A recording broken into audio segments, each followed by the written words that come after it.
Ya gimana peta semua ini dan beliau minta berapa pendapat saya ya.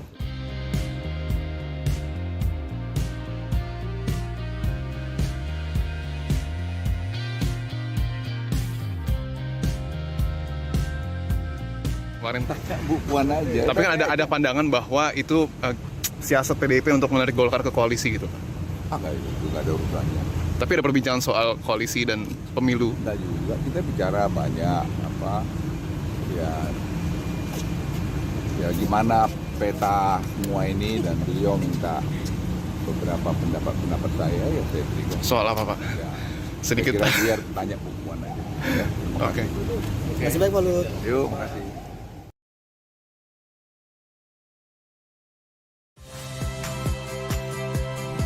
Saya Agin Fridianto.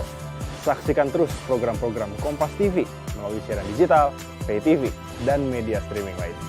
Kompas TV, independen, terpercaya.